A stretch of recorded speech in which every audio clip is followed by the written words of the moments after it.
Millionaire took his black maid to his racist ex's wife wedding, and what she did was unbelievable. Before we get into the story, comment below where in the world you are watching from today. The morning sunlight streamed through the windows of Logan Westwood's mansion. Logan stood in his home office staring at the wedding invitation on his desk. His ex-wife Olivia was getting married again, this time to another millionaire. The thought made his blood boil. "I need to show her I've moved on," Logan muttered to himself, running his fingers through his perfectly styled hair. At 45, he was still handsome, successful, and one of the most eligible bachelors in town. But Olivia's upcoming wedding was like a thorn in his side. The sound of quiet footsteps caught his attention. Naomi Hughes, his maid, was dusting the shelves in the corner. Logan watched her for a moment. She moved with natural grace, her simple uniform neat and pressed. At 28, Naomi carried herself with dignity that many of the socialites he knew could never match.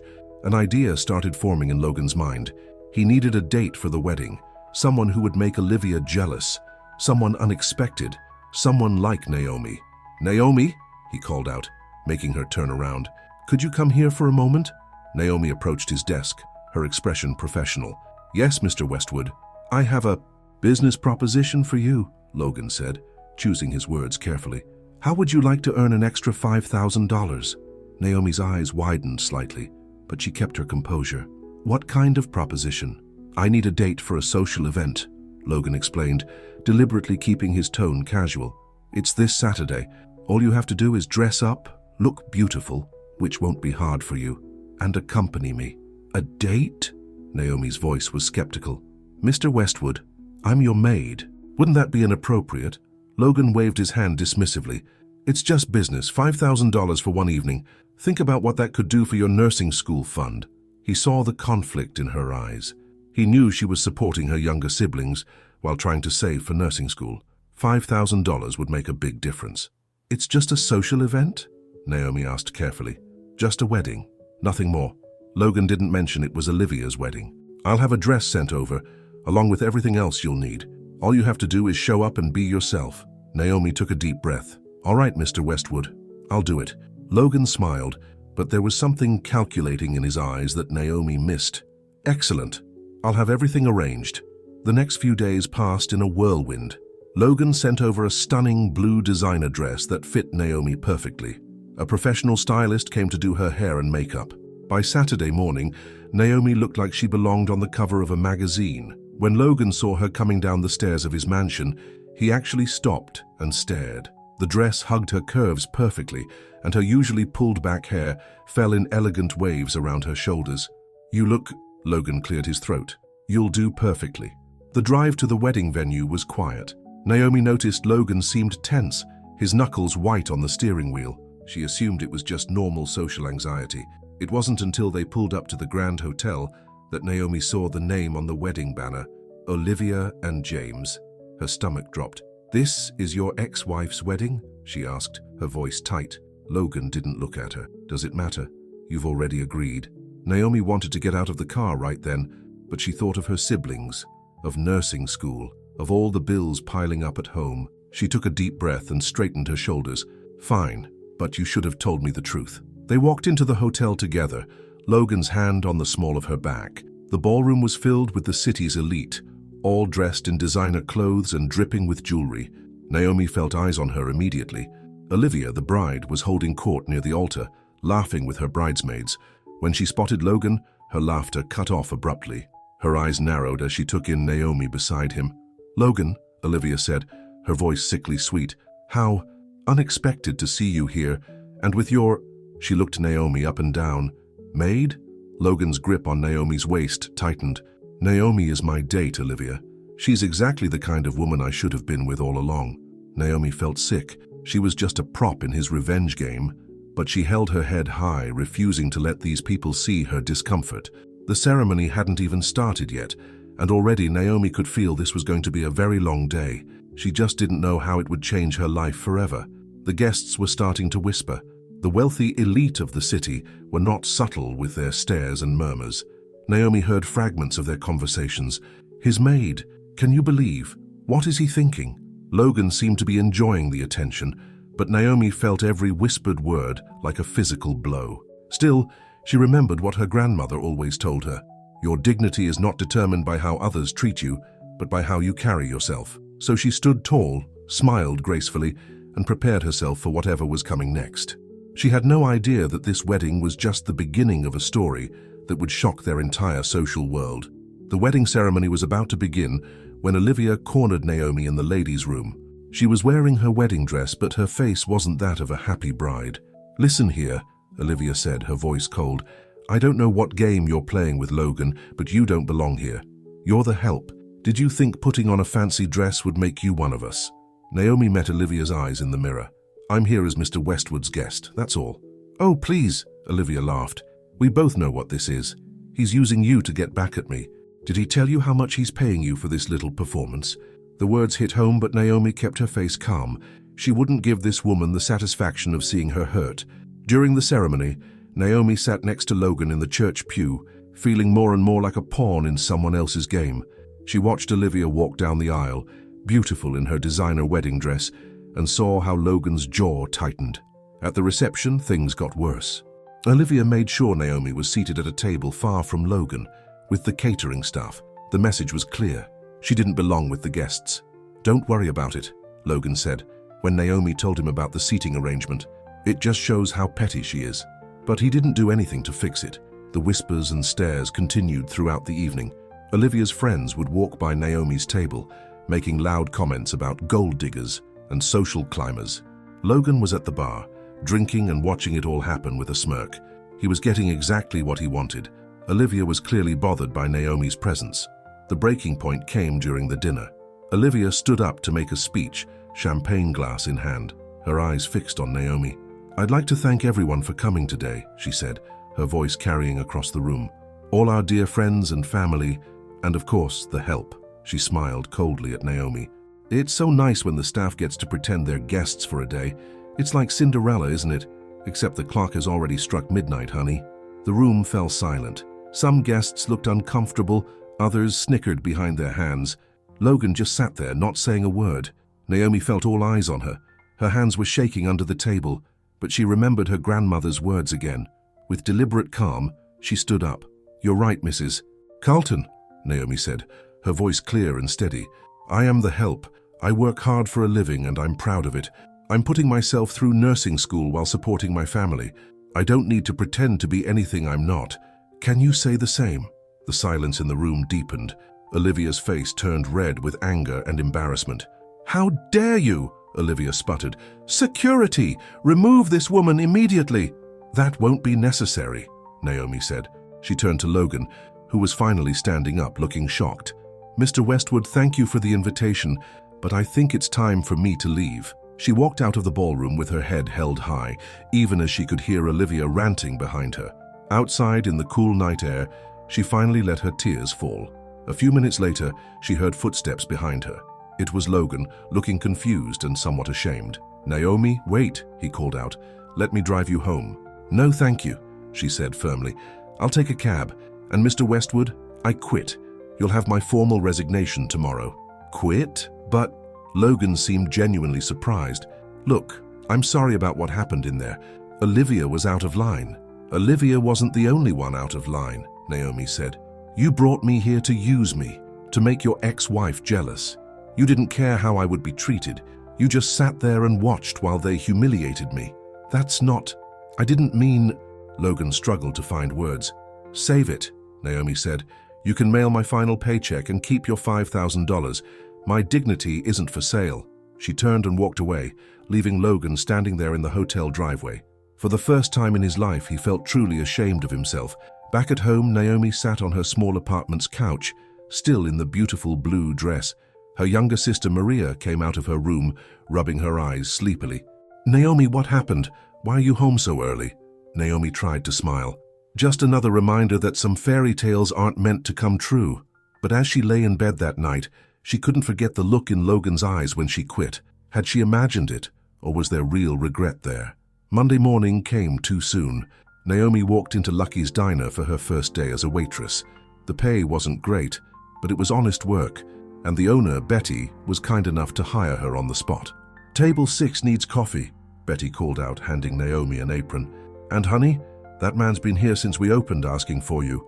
Naomi looked up to see Logan sitting at table 6, still in his expensive suit, looking completely out of place among the regulars having their morning coffee. Tell him I'm busy, Naomi said, turning away. He's been here for 3 hours, Betty said, and he's ordered enough coffee to float a boat. Maybe you should hear what he has to say. Naomi sighed and walked over to Logan's table. He looked terrible, like he hadn't slept all night. What are you doing here, Mr. Westwood? She asked, keeping her voice professional as she refilled his coffee cup. I've been trying to call you, Logan said. You haven't answered any of my messages. I have nothing to say to you. Then just listen, Logan pleaded. What happened at the wedding? I was wrong. I used you, and I'm ashamed of myself. Naomi looked around the diner. People were starting to stare. This isn't the place for this conversation. Then have dinner with me, Logan said. Let me explain. Explain what? How you used me as a prop to make your ex-wife jealous?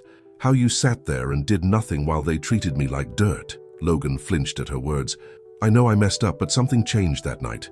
Seeing you stand up to Olivia, seeing how strong and dignified you were, it made me realize what kind of person I've become.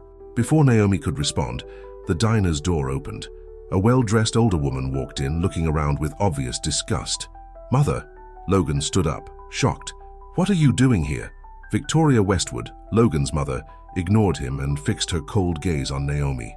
So this is her? Victoria's voice dripped with disdain. The maid who's causing all this gossip about our family? Mother, stop, Logan warned. I'm working, Naomi said firmly. If you'll excuse me. Listen here, young woman. Victoria grabbed Naomi's arm. Whatever you think you're going to get from my son, forget it. Name your price. How much to disappear from his life? The diner fell silent. Betty stepped forward from behind the counter, but Logan got there first. Let go of her, he said, his voice harder than Naomi had ever heard it. You do not touch her. You do not threaten her. And you do not offer her money like she's something to be bought. Victoria released Naomi's arm, shocked by her son's tone. Logan, have you lost your mind? Think about what you're doing to our family's reputation. Our reputation? Logan laughed bitterly. Our reputation for what, Mother? For looking down on anyone who actually works for a living? For thinking we can buy and sell people's dignity? I won't stand here and be lectured by my own son in this greasy spoon, Victoria spat. You have a choice to make, Logan. Either end this ridiculous infatuation, or you can forget about your inheritance. Logan didn't hesitate. Keep it. I don't want any part of a legacy built on treating people like they're beneath us. Victoria's face turned white. Without another word, she stormed out of the diner. The other customers pretended to go back to their meals, but everyone was watching. Naomi stood there, coffee pot still in hand, trying to process what had just happened. I'm sorry about that, Logan said softly. But I meant what I said. I'm not the same person I was at that wedding. You made me see things differently. Mr. Westwood, Logan, he corrected. Please call me Logan. Logan, Naomi said, the name feeling strange on her tongue. What you did just now, that was decent of you, but it doesn't change what happened. I know it doesn't, Logan agreed.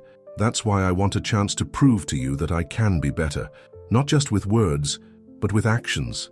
Betty appeared beside them, taking the coffee pot from Naomi's hands. Take your break, honey. Sounds like you two have some talking to do. Naomi looked at Logan, really looked at him. The arrogant businessman who had hired her to make his ex-wife jealous seemed gone. In his place was a man who looked both lost and determined. 15 minutes, she said finally. That's all you get. Logan smiled, and for the first time it reached his eyes. I'll take it. They sat in a booth away from the other customers. Neither of them noticed Victoria Westwood watching through the diner window, her face dark with anger as she made a phone call. Olivia, we need to talk. It's about Logan and that maid. 2 weeks passed since the scene at Lucky's diner. Naomi kept her guard up, but Logan was persistent. Every morning he'd come in for coffee during her shift. Not to pressure her, he said, just to talk. You don't give up, do you? Naomi asked one morning, refilling his cup. Not when something matters, Logan replied. He looked different these days, less polished, more real. He'd stopped slicking back his hair and wore casual clothes instead of suits. Betty watched them from behind the counter, shaking her head with a smile. That man's got it bad, she told her cook, Joe. But not everyone was smiling about Logan's daily visits. One morning, Naomi arrived at work to find a newspaper on the counter. The headline made her stomach drop. Westwood Ear Slumming It with Former Maid. The article was vicious, filled with quotes from anonymous sources about how Naomi was a gold digger who'd seduced Logan to climb the social ladder. There were even pictures of them talking at the diner. "Don't let it get to you," Betty said, trying to throw the paper away. But the damage was already done. Customers who used to be friendly now looked at Naomi with suspicion. Some even requested a different waitress. When Logan came in that morning, Naomi was fighting back tears. "I saw the article," he said quietly. "I know who's behind it. Olivia and my mother. They're trying to drive you away." "Well, it's working," Naomi said. "I can't do this, Logan. I can't have my name dragged through the mud. My siblings read that article, my neighbors, the other nursing students." "Then let me fix it," Logan insisted. "I'll call a press conference, tell everyone the truth." "The truth?" Naomi laughed bitterly. "That you hired me to make your ex-wife jealous? That'll really help my reputation." "No," Logan said, taking her hand across the counter. "The truth that I fell in love with you." The diner went quiet. Naomi stared at him, coffee pot frozen in mid-air. "You don't mean that," she whispered. "I do," Logan said. "I know it's crazy. I know it hasn't been long. But you changed everything for me, Naomi. You made me see what kind of man I really was, and what kind of man I want to be." Before Naomi could respond, the diner's door burst open. James Carlton, Olivia's new husband, stormed in. "There you are," he snarled at Logan. "Stay away from my wife." Logan stood up, confused. "What are you talking about?" "Don't play innocent," James shouted. "Olivia told me everything. How you've been calling her, begging her to leave me. How this whole thing with the maid is just to make her jealous." Naomi felt like she'd been slapped. She looked at Logan, who seemed genuinely shocked. "That's a lie," Logan said.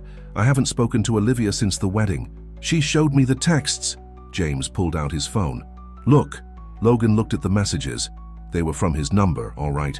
Messages telling Olivia he still loved her, that he was just using Naomi to get her attention. "These are fake," Logan said, his voice shaking with anger. "I didn't send these." "Like hell you didn't." James lunged forward, but Joe the cook stepped between them. "Take it outside, gentlemen," Betty warned, "or I'm calling the police." Naomi had heard enough. She untied her apron and walked out the back door of the diner. She could hear Logan calling after her, but she didn't stop. She walked for hours, ending up at the small park where she used to take her siblings when they were younger. Sitting on a bench, she finally let herself cry. A shadow fell over her. She looked up to see Olivia standing there, a satisfied smile on her face. "Tears won't help," Olivia said. "You're not the first girl to fall for Logan's act. He always does this. Finds some naive woman to make me jealous. Then when he's done playing with them, he comes running back to me." "Is that why you faked those texts?" Naomi asked, wiping her eyes. Olivia's smile faltered for just a second. "I don't know what you're talking about, but I do know Logan. He'll never choose someone like you over someone like me. We're from the same world, the world of lies and manipulation." Naomi stood up. "You can keep it." She started to walk away, but Olivia called after her. "He'll hurt you in the end, they always do." Naomi turned back. "No, Mrs. Carlton, you're the one who's going to end up hurt. Because unlike you, I know who I am, and I don't need a man, any man, to prove my worth." That evening, Logan showed up at Naomi's apartment. Her sister Maria answered the door. "She doesn't want to see you," Maria said. "Please." Logan held out his phone. "I can prove those texts were fake. Look at the metadata. They were sent from a spoofing service. Olivia set me up." Maria looked uncertain. "Even if that's true, maybe this is all too complicated. Naomi's life was simple before you came along." "Simple isn't the same as happy," Logan said. "Please just ask her to look at this evidence. After that, if she still wants me to go away, I will." Maria disappeared into the apartment. A few minutes later, Naomi came to the door. "5 minutes," she said. "That's all you get." Naomi's small apartment kitchen was quiet as she looked at the evidence on Logan's phone. The technical details went over her head, but one thing was clear. The texts to Olivia weren't from Logan. "Why would she do this?" Naomi asked, setting the phone down. "She's married. She has everything she wanted." "Because people like Olivia and my mother can't stand losing control," Logan said. "They've been calling my business partners, trying to turn them against me. 3 clients have already pulled out of deals." Naomi felt guilt wash over her. "Your whole life is falling apart because of me." "No." Logan reached across the kitchen table and took her hand. "It's falling apart because for the first time, I'm standing up to them. And you know what? I've never felt more free. From the living room, they heard Maria clearing her throat. Sorry to interrupt, but Naomi, you need to see this. She turned on the TV. Olivia was on the local news, tears streaming down her perfectly made-up face. I'm scared for Logan, she was saying to the reporter. This woman has some kind of hold on him. He's not himself. She's after his money, and she's turning him against his own family. Turn it off, Naomi said quietly. Maria clicked the TV off. We should sue her for slander, Logan said, his face dark with anger. With what money? Naomi asked. I can barely make rent, and you said yourself your business is suffering. I still have savings, Logan started, but Naomi cut him off. No, I won't let you spend your money fighting them. That's what they want, to drain you until you have no choice but to go crawling back. Logan looked at her with admiration. How did you get so wise? Life teaches you things that money can't buy, Naomi said. She stood up and started making coffee. It was what she always did when she needed to think. So what do we do? Logan asked. Before Naomi could answer, there was a knock at the door. Maria opened it to find James Carlton standing there looking uncomfortable. Can I come in? He asked. There's something you both need to know. Naomi nodded, and James stepped into the small apartment. He looked out of place in his expensive suit, just like Logan had at first. I found something on Olivia's computer, James said, pulling out a USB drive. Emails between her and Victoria Westwood. They've been planning this for weeks. The newspaper article, the fake texts, the TV interview. They even paid people to stop doing business with you, Logan. Why are you showing us this? Logan asked suspiciously. James laughed without humor. Because I'm the biggest fool in all of this. I thought Olivia married me because she loved me. But in these emails, she talks about how she only chose me because I had more money than you, Logan. She calls me her backup plan. Naomi brought James a cup of coffee. He took it with a grateful nod. I'm sorry, she said softly. Don't be, James replied. You two actually did me a favor. Better to know the truth now than waste years with someone who never really loved me. Logan was looking through the emails on his laptop. His face got darker with each one he read. They were going to plant drugs in your apartment, he told Naomi. Try to get you arrested. My own mother. I can't believe she would go this far. I can help you fight them, James offered. I have resources, and now I have motivation. Naomi looked between the two men, her new love and his former rival, now united against a common enemy. It would be easy to let them fight this battle with their money and their lawyers. But then she remembered something her grandmother used to say. The best revenge is living well. No, she said firmly. Both men looked at her in surprise. What do you mean, no? Logan asked. I mean, we're not going to play their game, Naomi explained. They want to fight? Let's give them something they'll never expect, the truth. The truth. James looked confused. Yes, Naomi smiled. The whole truth. About the wedding. About their schemes. About all of it. Not through lawyers or gossip columns, but face to face, in public. The charity gala, Logan said suddenly. It's next week. Everyone who's anyone in this town will be there, including my mother and Olivia. They'll never let Naomi in, Maria pointed out. James smiled for the first time since arriving. They will if she's my guest. I'm still on the board of the charity and I get 2 tickets. Are you sure about this? Logan asked Naomi. Once we do this, there's no going back. Naomi thought about all the times she'd stayed quiet, all the times she'd swallowed her pride to keep the peace. Not this time. I'm sure, she said. It's time for everyone to see who these people really are. As they planned their next move, none of them noticed Maria slip quietly into her room. She pulled out her phone and dialed a number. Ms. Westwood, it's Maria, Naomi's sister. I heard something you might want to know. The pieces were set. The stage was ready. The annual charity gala would be a night no one in town would ever forget. The night of the charity gala arrived. Naomi stood in front of her mirror, wearing a borrowed red evening gown. Her hands shook as she put on her mother's old pearl earrings, the only real jewelry she owned. You look beautiful, Maria said from the doorway. Her sister had been acting strange all week, disappearing for hours without explanation. I'm nervous, Naomi admitted. What if this plan doesn't work? Everything will work out exactly how it's supposed to, Maria said with an odd smile. The doorbell rang. James had sent a car to pick up Naomi. Before she left, Maria hugged her tightly. I'm sorry, Maria whispered. So quietly, Naomi almost missed it. Sorry for what? But Maria just shook her head and turned away. At the Grand Plaza Hotel, the charity gala was in full swing. Victoria Westwood stood with Olivia near the entrance, both women wearing expensive designer gowns and forced smiles. Are you sure about this information? Victoria asked quietly. Olivia nodded. Maria confirmed it. They're planning to expose us tonight, but don't worry. We're ready for them. Logan arrived first, causing whispers among the guests. He'd been avoiding society events since the scandal broke. Victoria watched her son with narrowed eyes, noticing how he kept glancing at the door. When Naomi walked in on James's arm, the whispers turned to gasps. She held her head high, ignoring the stares, and muttered comments. Well, Olivia said loudly. I didn't know the help was invited to these events now. I'm not the help tonight, Naomi replied calmly. I'm here as James's guest. Olivia's face darkened. James, what is this? This is me choosing truth over lies, James said. He turned to address the growing crowd of onlookers. In fact, I think it's time for everyone to hear the truth. Victoria stepped forward quickly. Before anyone says anything, I have an announcement to make. She clinked her glass, calling for attention. I'm afraid we have a situation that needs to be addressed. Security. 2 police officers stepped out of the shadows. Victoria pointed at Naomi. That woman is here under false pretenses, Victoria declared. We have evidence that she's been embezzling money from my son's accounts. What? Naomi gasped. That's a lie. Is it? Victoria pulled out a stack of papers. We have bank statements showing transfers from Logan's accounts to yours, and a very interesting witness, your own sister.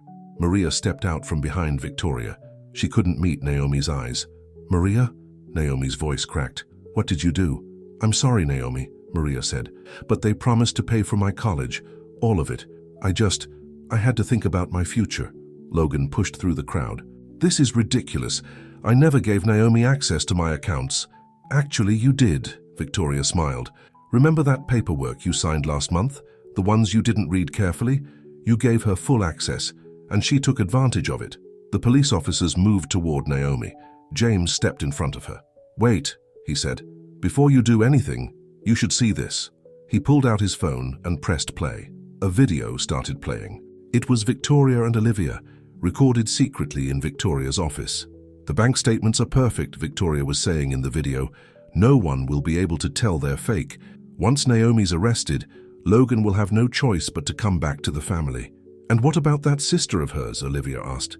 Please, Victoria laughed. We'll pay her off and then discredit her too. These people are so easy to buy. The room fell silent as the video played. Victoria's face went pale. Olivia started backing away. You recorded us? Victoria sputtered. Actually, your housekeeper did, James said. Turns out the help doesn't appreciate how you treat people either. The police officers turned to Victoria. Ma'am, falsifying bank records is a serious crime. This is absurd, Victoria said. I am Victoria Westwood. Do you know who I am? Yes, one officer said. You're under arrest. As Victoria was led away in handcuffs, she screamed at Logan. How could you let this happen? I'm your mother. No, Logan said quietly. You're just someone who gave birth to me. Naomi taught me what real family means. Loyalty, honesty, love. Olivia tried to slip away in the chaos, but James caught her arm. The divorce papers will be delivered tomorrow, he said, along with evidence of your part in this scheme. Maria stood alone, tears running down her face. Naomi, please. I never meant... Don't, Naomi cut her off. Just don't. The charity gala dissolved into chaos. Reporters who'd been covering the event were having a field day. Camera flashes went off everywhere. Logan took Naomi's hand. Let's get out of here. As they walked out together, Naomi stopped. Wait, there's something I need to say. She turned back to the crowd. You all looked down on me because I was the help, because I worked for a living. Well, I'd rather clean houses with dignity than live in mansions built on lies. The reporters went wild, cameras flashing, but Naomi didn't stay for questions. She let Logan lead her out into the night. In the car, she finally broke down. I can't believe Maria betrayed me like that. Logan held her close. She's young. She made a mistake. Will she be arrested too? No, Logan said. The police have her statement about how my mother manipulated her. She'll have to testify, but she won't be charged. Naomi wiped her eyes. Where do we go from here? Logan smiled. Anywhere we want. We're free now. But as they drove away from the Grand Plaza, neither of them saw Olivia watching from the shadows, her face twisted with rage. This isn't over, she whispered. Not by a long shot. The morning after the charity gala, every newspaper in town had the same headline, Westwood family scandal exposed. Pictures of Victoria being led away in handcuffs were everywhere. Naomi sat in Logan's kitchen, drinking coffee and trying to avoid looking at the papers. She hadn't slept all night thinking about Maria's betrayal. "You need to eat something," Logan said, putting a plate of toast in front of her. "I'm not hungry." Naomi pushed the plate away. "I keep thinking about what Maria said, about wanting a better future. Maybe I failed her as a sister." "You didn't fail anyone," Logan insisted. "You worked 2 jobs to put food on the table. You gave up your own dreams to take care of her." The doorbell rang. Logan answered it to find Betty from the diner standing there. "Sorry to bother you," Betty said, "but someone's been waiting at the diner all morning to talk to Naomi. I thought she should know." It was Maria, sitting in their usual booth, still wearing yesterday's clothes. "She looks like she hasn't slept either," Betty said softly. Naomi wasn't sure she was ready to face her sister, but Logan squeezed her hand.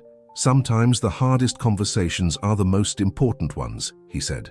At the diner, Maria looked up as Naomi slid into the booth across from her. Her eyes were red from crying. "I spent all night thinking about what Mum would say if she could see me now," Maria said. "She always told us to stick together no matter what, and I broke that promise." "Why?" Naomi asked. "Was money really more important than family?" "No," Maria wiped her eyes. "I was jealous. You were finally getting everything you deserved. A good man, a chance at a better life. And I thought, what about me? When is it my turn?" "Your turn." Naomi felt her anger rising. "I gave up everything for you. I dropped out of college to raise you after Mom died. I worked until my feet bled to keep you in school." "I know," Maria cried. "That's what makes it worse.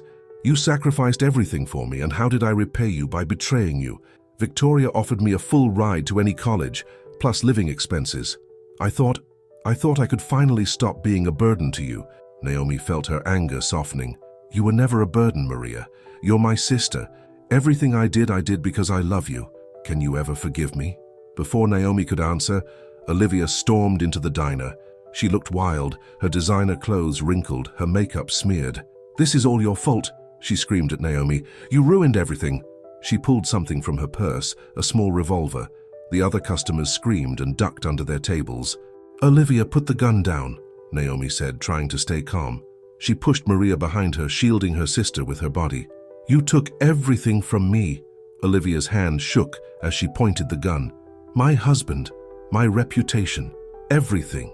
"No," Naomi said firmly. "You did that to yourself, with every lie, every scheme, every cruel action." "Shut up," Olivia screamed. "Just shut up."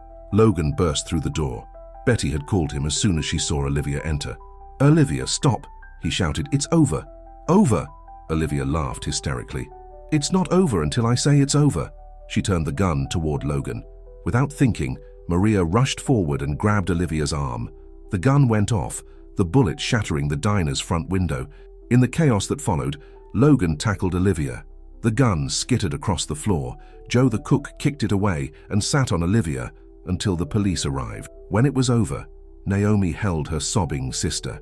"You tried to save Logan," Naomi said softly. "I had to do something right," Maria whispered. "I couldn't let you lose someone else because of me." The police led Olivia away in handcuffs. She was still screaming threats, but no one was listening anymore. Later that night, Naomi, Logan, and Maria sat in Logan's living room. Maria had finally fallen asleep on the couch. "What happens now?" Naomi asked. "Well," Logan said, "I was thinking, Maria needs to go to college, and you never finished your nursing degree." "Logan, let me finish," he said. "I'm not offering charity. I'm offering an investment in our future. Together." "Our future?" Logan got down on one knee. "I had a whole speech planned, but after everything that's happened, life's too short for speeches. Marry me, Naomi. Let's build something real, something honest, together." Naomi looked at her sleeping sister, then back at Logan. "On one condition, anything. We do this as equals. No more rich man, poor woman drama. I finish school, get my nursing degree. Maria goes to college. We build our life together, but we do it right." Logan smiled. "Deal." As they sealed their promise with a kiss, Maria opened one eye and smiled. Some bridges could be rebuilt, some wounds could heal, and sometimes love really could conquer all. 6 months had passed since the day at the diner. Victoria Westwood was serving time for fraud. Olivia was in a psychiatric facility after her breakdown. The newspapers had moved on to newer scandals. Naomi sat in her nursing school classroom taking notes. At 30, she was older than most of her classmates, but she didn't mind. Every lesson brought her closer to her dream. Her phone buzzed with a text from Maria. "Got an A on my midterm. College is amazing. Thank you for giving me a second chance." Naomi smiled. Maria was thriving at State College, studying business. Their relationship wasn't perfect, but they were healing one day at a time. So after class, Naomi drove to the construction site where Logan was waiting. He'd sold his mansion and most of his luxury cars. Together, they were building a new house. Nothing fancy, but something that was truly theirs. "What do you think?" Logan asked, showing her the progress. "The contractor says we can move in next month." "It's perfect," Naomi said, looking at the half-finished walls. "Our fresh start." But their peaceful moment was interrupted by Logan's phone ringing. It was his lawyer. "Your mother's requesting a prison visit," the lawyer said. "She claims she's dying." Logan's face hardened. "She's lying. She always lies." "The doctor's reports seem genuine this time," the lawyer insisted. "Stage 4 cancer. She doesn't have long." Naomi saw the conflict in Logan's eyes. "You should go," she said softly. "Why? After everything she did to us?" "Because you're not like her. You're better than that." The next day, they drove to the prison together. Victoria Westwood looked small in her orange jumpsuit, her designer clothes and perfect makeup, replaced by pallor and hospital bracelets. "Logan," she said when they walked in. "You came." Her eyes landed on Naomi. "Both of you came." "The doctor says you're sick," Logan said stiffly. "Dying, actually." Victoria gave a bitter laugh. "Funny how that changes your perspective on things." "What do you want, Mother?" "To say I'm sorry," Victoria's voice cracked. "I was wrong. About everything. I was so focused on maintaining our social position that I forgot what really matters." "And what's that?" Logan asked skeptically. "Family. Real family." Victoria looked at Naomi. "The kind that stands by you even when you don't deserve it. Like what you two have." Naomi squeezed Logan's hand as Victoria continued. "I know I can't undo what I did," she said, "but before I die I want you to know that I see it now. I see how special what you have is. And Logan, I'm proud of the man you've become, even though I had nothing to do with it." Tears rolled down Victoria's cheeks. For the first time in his life, Logan saw his mother as a human being, flawed, scared, and regretful. "I forgive you," Naomi said suddenly, surprising everyone, including herself. "Not for you, but for us, because holding on to anger only hurts ourselves." Victoria stared at her in wonder. "After everything I did to you?" "Yes," Naomi said simply. "That's what real strength looks like." Logan looked at his fiancée with pride and love. Then he turned to his mother. "We'll visit again," he said. "Not because you deserve it, but because it's the right thing to do." As they left the prison, Logan was quiet. Naomi drove, letting him process his emotions. "You're amazing, you know that?" he finally said. "You just taught my mother more about class in 5 minutes than she learned in 70 years of being rich." Back at their construction site, they found Maria waiting with a surprise. She'd brought a picnic dinner. "I thought we could eat as a family," she said uncertainly. "Watch the sunset over our new home." They sat on blankets in what would soon be their living room, eating sandwiches and sharing stories. Through the unfinished walls, they could see the sky turning pink and gold. "I have news," Maria announced. "I've been offered an internship at James's company for the summer." "Really?" Naomi asked. "Are you sure that's a good idea, given everything that happened?" "James said he wants to help make things right," Maria explained. "And I want to learn business the right way, not the Victoria Westwood way." Logan raised his paper cup of soda. "To new beginnings, second chances, and family. The kind we choose and the kind we're born with." As they toasted, Naomi looked around at their unfinished house, at her sister's hopeful face, at Logan's loving eyes. This wasn't the life she'd imagined for herself, but it was better than any fairy tale. But in a small apartment across town, someone was watching old news footage of the charity gala scandal. Olivia's mother, Eleanor Carlton, clicked off the TV and picked up her phone. "It's time," she said to someone on the other end. "My daughter's reputation was destroyed. Now it's time for revenge." Eleanor Carlton was not a woman who forgave easily. She sat in her penthouse office, surrounded by photos of her daughter Olivia in happier times. On her desk lay a thick file labeled Westwood Hughes Investigation. "Are you sure about this information?" she asked the private investigator sitting across from her. "Absolutely," he replied. Before she died, Mrs. Hughes, Naomi's mother, worked as a nurse at Carlton Medical Center. The night she died, there was a serious incident involving a patient. The hospital covered it up, but the records still exist. Eleanor smiled coldly. "Perfect. Time to show these people what happens when you mess with my family." Across town, Naomi and Logan were celebrating. They'd finally moved into their new house, and Naomi had aced her nursing finals. To my brilliant future nurse, Logan raised his glass. Maria, Betty from the diner, and James had joined them for the housewarming party. And to our new home, Naomi added. She looked around the living room, filled with a mix of new furniture and treasured pieces from her mother's old house. The doorbell rang. Maria went to answer it. "Naomi," she called. "There's someone here from the nursing board." A stern-looking woman entered. "Ms. Hughes, I'm Margaret Keane from the State Nursing Board. We need to discuss some concerning information that's come to light about your mother." The room went silent. Naomi felt her heart stop. "My mother. She died 5 years ago." "What does this have to do with anything?" "New evidence suggests she was involved in a patient's death at Carlton Medical Center," Margaret said. "Given the circumstances, we need to re-evaluate your nursing school application. Children of healthcare workers who've committed malpractice are subject to additional scrutiny." "That's ridiculous," Logan stepped forward. "You can't punish Naomi for something you claim her mother did years ago." "Actually, we can," Margaret replied. "And until this is resolved, your nursing license application is suspended." After she left, Naomi sat in shock. "My mother was a wonderful nurse. She would never harm a patient." "Carlton Medical Center," James said thoughtfully. "That's Olivia's family's hospital." "Eleanor Carlton," Logan growled. "She's behind this." Naomi stood up suddenly. "I need to see these records they're talking about. I need to know the truth." "The hospital won't just hand them over," James warned. "Then we'll find another way," Logan said. "I still have friends on the hospital board." But Maria spoke up. "I think I know someone who can help. Remember Tommy? From high school? He works in the hospital's records department now." That night, Maria met Tommy in the hospital parking lot. He handed her a USB drive with shaking hands. "If anyone finds out I gave you this," he started. "They won't," Maria promised. "Thank you, Tommy." Back at the house, they reviewed the files. The truth was shocking, but not in the way Eleanor had hoped. "Look at this," Naomi pointed at the screen. "The patient didn't die. Mum saved her life.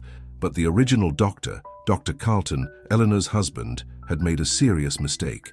Mum caught it in time. The hospital covered it up to protect Dr. Carlton," Logan read further. "Your mother threatened to report it, but then she suddenly died in that car accident." "Are you saying what I think you're saying?" Maria's voice shook. "Eleanor Carlton didn't just cover up her husband's mistake," James said grimly. "She made sure the one person who knew about it couldn't talk." Naomi felt the room spin. "My mother. They killed my mother." Logan held her as she broke down. "We'll make this right," he promised. "We have proof now." But when they tried to access the files again, the USB drive was corrupted. Tommy wasn't answering his phone. "She's always one step ahead," Naomi said bitterly. "Not always," James spoke up. "I think it's time we stopped playing defense. Eleanor wants to use the past against you. Let's show her how that feels." He pulled out his phone and made a call. "Remember those offshore account records we found when investigating Olivia? The ones that led back to her parents? I think it's time we took a closer look." As they formed their plan, Naomi went to visit her mother's grave. She hadn't been there since the funeral.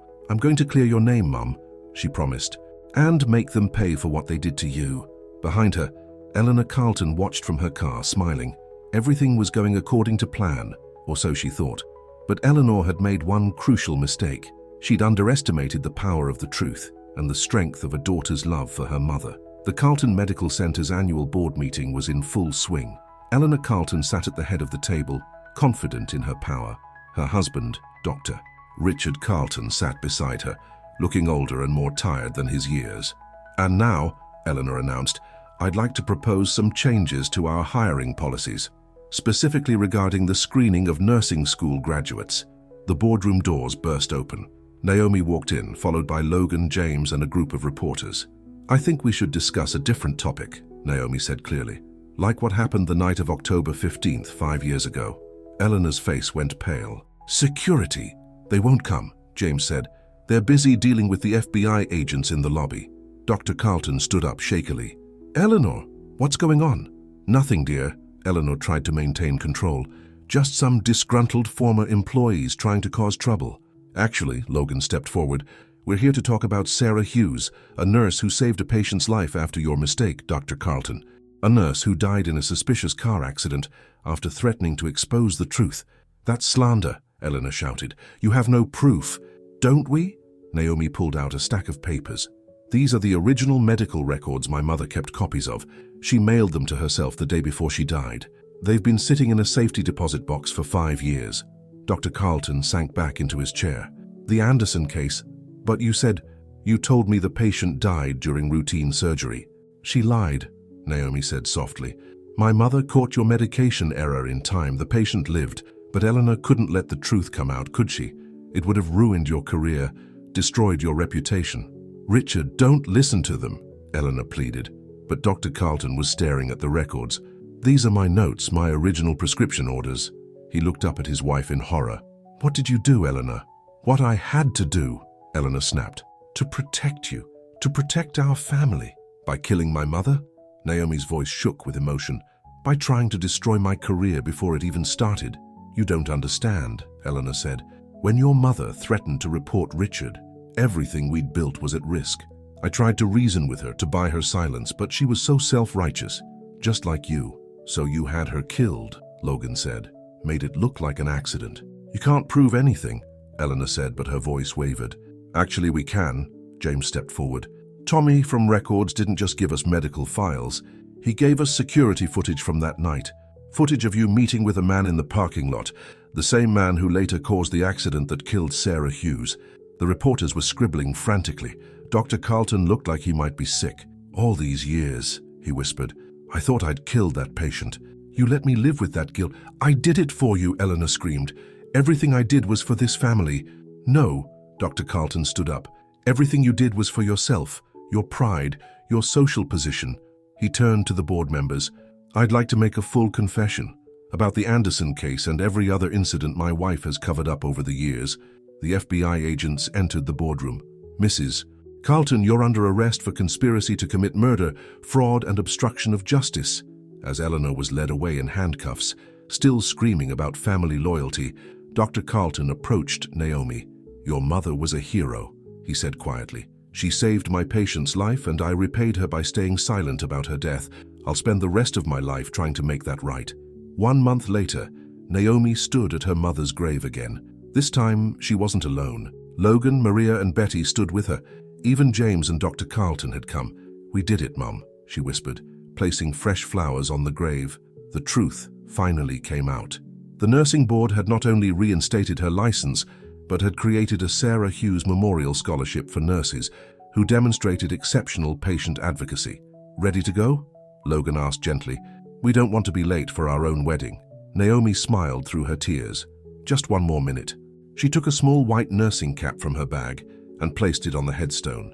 It was her mother's, found in a box of her things they'd finally felt ready to open. I love you, Mom, she said softly. I hope I make you proud. As they drove to the small church where their closest friends and true family waited, Naomi thought about the journey that had brought them here, from a fake date at a society wedding to real love, from betrayal to redemption, from lies to truth. The church was nothing like Olivia's grand wedding. Betty had baked the cake. Maria was the maid of honor. Dr. Carlton sat quietly in the back, still making amends in his own way. When Logan and Naomi exchanged their vows, there were no society photographers, no designer dresses, no elaborate schemes. Just 2 people who had found each other against all odds, promising to face whatever came next together. At the reception, Maria clinked her glass for a toast. To my sister, she said, who taught me that real class has nothing to do with money and everything to do with character. And to Logan, who learned that true love is worth more than any fortune. As they danced their first dance as husband and wife, Logan whispered in Naomi's ear, Happy? Naomi looked around at their gathered loved ones, not the elite of society, but people with real hearts and genuine love. Perfect, she said. Everything is exactly as it should be. In the back of the church, Sarah Hughes's old nursing photo sat on a small table with a candle. In it she was smiling, proud in her white uniform, her kind eyes seeming to bless the happiness her daughter had finally found. The end.